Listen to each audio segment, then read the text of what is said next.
C'est un malade. Il faut que j'appelle les flics. Y a quelqu'un?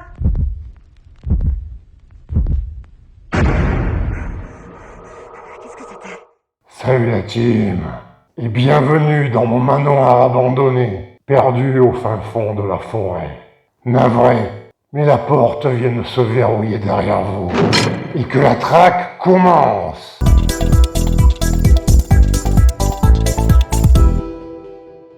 Et ce jeu, c'est Terranscape, édité en 2025 par financement participatif chez IceMakes.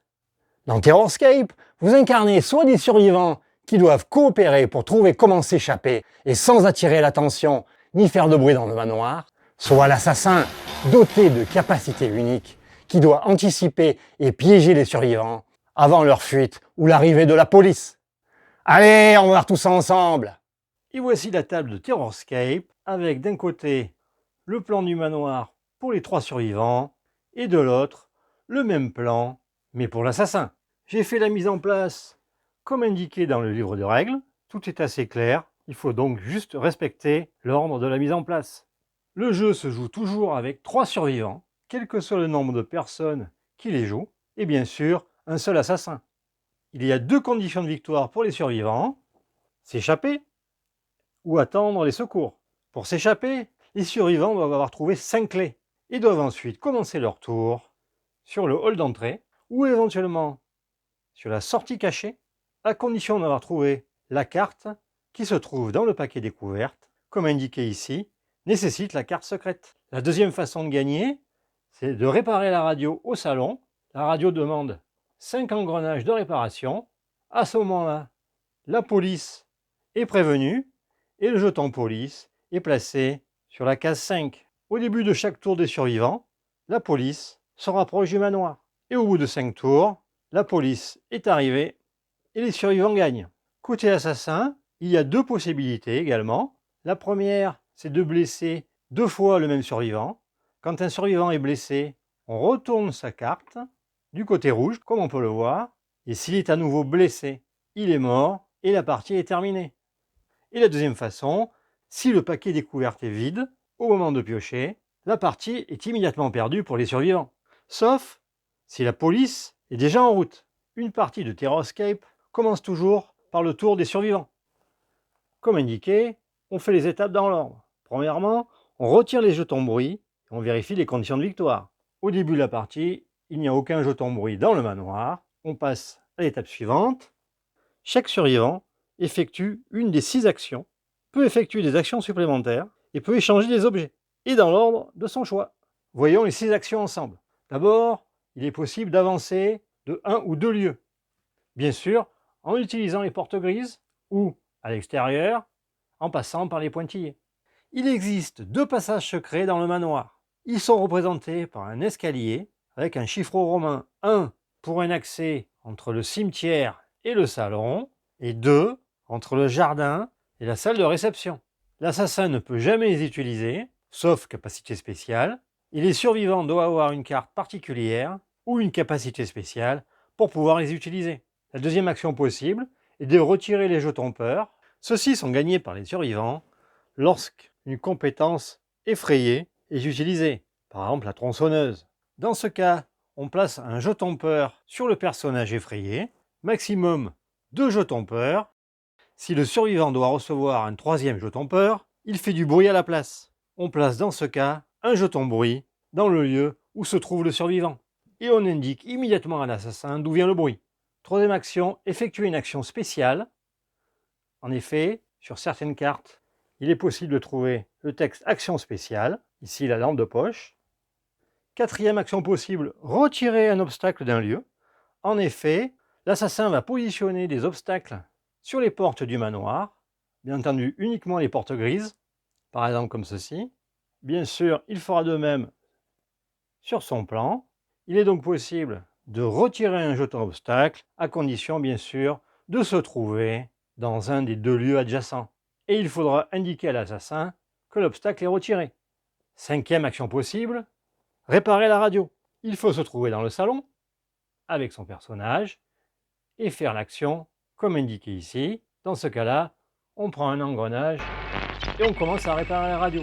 Mais ce faisant, on fait du bruit, c'est-à-dire que l'on place un jeton bruit dans la salle.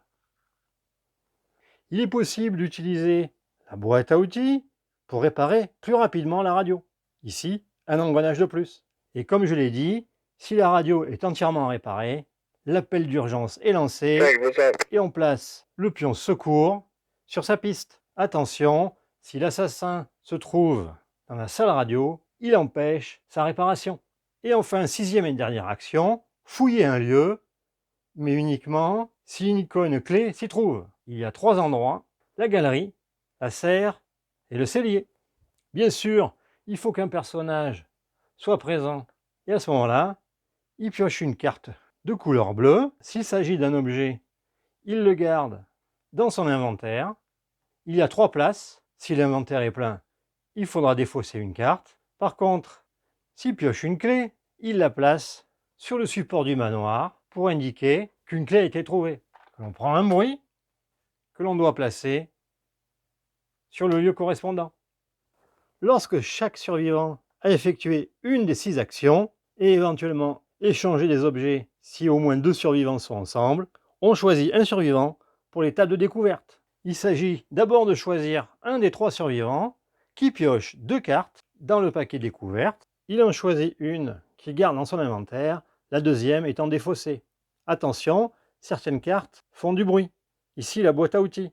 Même si la carte est défaussée, il faut générer un bruit dans le lieu du personnage. Ici, c'est William qui garde la boîte à outils, mais il ne peut jamais y avoir 2 bruits dans le même lieu. Donc, on ne rajoute pas de bruit. Et la deuxième carte est défaussée. Enfin, on signale les bruits à l'assassin.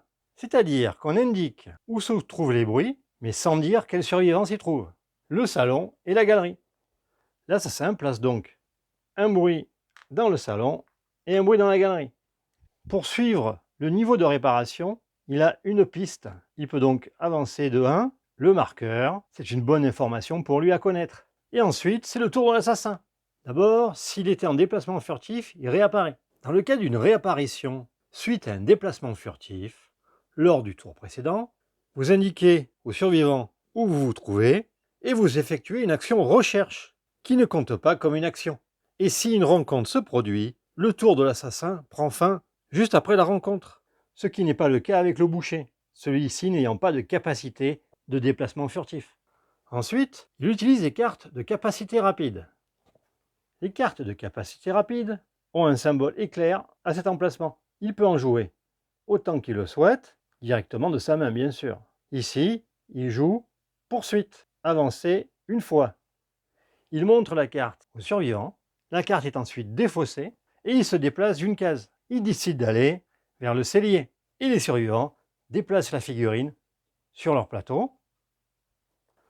Ensuite, il a 2 options. Utiliser une carte capacité spéciale, c'est-à-dire avec une flèche bleue, ou alors effectuer 2 actions parmi avancer et rechercher. Les cartes à capacité bleue sont spécifiques à l'assassin, mais pour l'instant, il n'en a pas en main. Il fait donc 2 actions. Il avance dans la cuisine, puis il avance à nouveau dans la salle à manger. Et les survivants, bien sûr, déplacent sa figurine. Ensuite, s'il n'y a pas eu de rencontre, il peut utiliser une carte capacité lente, avec un sablier vert. C'est bien le cas ici, il n'y a pas eu de rencontre. Il pourrait utiliser sa carte Restez. mais celle-ci a un coût. Il faut défausser 4 cartes de sa main. Comme il ne les a pas, il garde la carte. Et enfin, il termine son tour en piochant 3 cartes. Et les cartes sont donc rajoutées à sa main. L'assassin commence au niveau 1. Pour monter de niveau, il faut que son paquet soit vide et qu'il pioche au moins une carte. Dans ce cas, on prend la défausse à la droite de son plateau, on la mélange et on la replace pour faire une nouvelle pioche. Et ensuite, l'assassin complète sa main. Et dans ce cas, monte de niveau. À chaque montée de niveau, il a une capacité spéciale qui se débloque. Au niveau 2, il gagne plus 1 de force. Au niveau 3, il débloque Fureur brutale. Comme on peut le voir, cette carte a un cadenas, c'est-à-dire qu'elle est placée à cet emplacement à la mise en place. Au niveau 4, Sa tronçonneuse. deviennent des actions rapides. Et enfin au niveau 5, en cas de rencontre, il inflige une blessure à chaque cible avant d'attaquer. Et c'est à nouveau au survivant, et les tours vont s'enchaîner jusqu'à qu'un camp remporte la partie. Voyons le cas d'une rencontre maintenant. Si l'assassin réalise une action rencontre dans un lieu où se trouve au moins un survivant, celui-ci doit se déclarer. Ici c'est Anna, et dans ce cas, une attaque a lieu. On suit la procédure. Possibilité pour l'assassin d'utiliser des cartes capacité attaque avec un symbole épée. Le survivant peut utiliser un objet, et un seul, par exemple la hachette, qui donne +1 en défense, et ensuite la carte est défaussée. Les seules cartes pouvant être gardées étant celles avec un symbole infini indiqué dessus. Ensuite, le survivant lance les dés de défense. Pour cela, il prend les 4 dés et il en enlève un par peur devant sa tuile. Maximum 2 peurs. Ici, Anna n'a pas de peur, donc elle lance les 4 dés. Les dés sont lancés dans la tour à dés et on regarde leur valeur.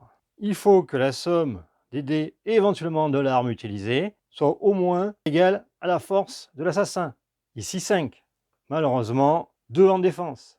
Les dés ont des faces à 0, des faces à 1 et une seule face à 3. Anna ne s'est pas défendue, elle est blessée. On retourne donc sa tuile. Et s'il y avait un autre survivant, il était maintenant attaqué. Par contre, si le survivant avait réussi à se défendre, la rencontre se terminait et l'assassin défaussait 2 cartes de sa pioche. Je dis bien défausser. Et enfin, après une rencontre, tous les survivants qui y ont participé peuvent fuir, c'est-à-dire d'avancer de 0 ou une case dans un lieu adjacent. Par exemple ici. Et une règle très importante, le tour de l'assassin se termine immédiatement après une rencontre. C'est-à-dire que si sa première action lui a permis de faire une rencontre, il perd sa deuxième action. Par contre, il finit son tour en piochant 3 cartes. C'est une course contre la montre pour les survivants. Il faut arriver à fuir avant que l'assassin n'ait atteint le niveau 5.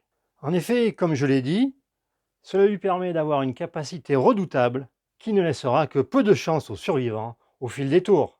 Ils devront se concentrer sur un objectif de victoire, la radio, ou bien trouver les 5 clés, même si faire les 2 en parallèle peut brouiller les pistes. Leurs compétences seront très utiles, ainsi que les objets trouvés pendant la partie. À eux de bluffer avec des actions et les objets rendant leur position difficile à trouver.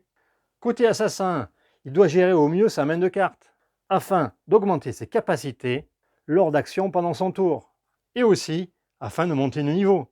Il devra déduire la position de survivant en fonction du bruit détecté et en évitant les leurres possibles. Attention à la radio, qui si elle est réparée, fera automatiquement arriver la police en 5 tours. Enfin, il pourra utiliser les différents jetons aide pour faciliter ses recherches, et bien sûr, les jetons des personnages lorsqu'ils ont été trouvés. Voilà, ce que j'apprécie dans Terrorscape, c'est d'abord l'ambiance et l'immersion dans le jeu. Chaque partie amène son lot d'événements et d'actions héroïques, de rebondissements et de fins haletantes. La victoire se joue souvent sur le fil, ce qui permet à chaque camp d'espérer jusqu'au bout. J'apprécie également les mécanismes simples et efficaces du jeu, ce qui permet de se concentrer pleinement sur son aspect immersif. La mécanique de l'assassin à base de gestion de cartes est bien trouvée, et les 3 assassins différents de la boîte de base permettent de renouveler les parties. L'aspect déduction fonctionne bien, et le système de combat amène une dose d'aléatoire qui participe à la tension du jeu.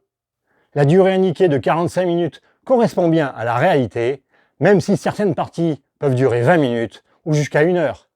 Enfin, sachez qu'il existe plusieurs extensions, comme Ennemis Putrifiés, qui rallongent la durée de vie du jeu grâce à de nouveaux personnages et assassins. En résumé, Terrorscape est un jeu de niveau intermédiaire pour 2 à 4 personnes qui vous plongera dans une ambiance haletante, type horreur et épouvante. Et pour aller plus loin, je vous recommande le film Massacre à la tronçonneuse de 1974 et son remake de 2003 qui sont des incontournables du genre et qui sont tirés de faits réels. Allez, je vous laisse, j'ai des survivants à sauver. Et à bientôt sur Je Conseille.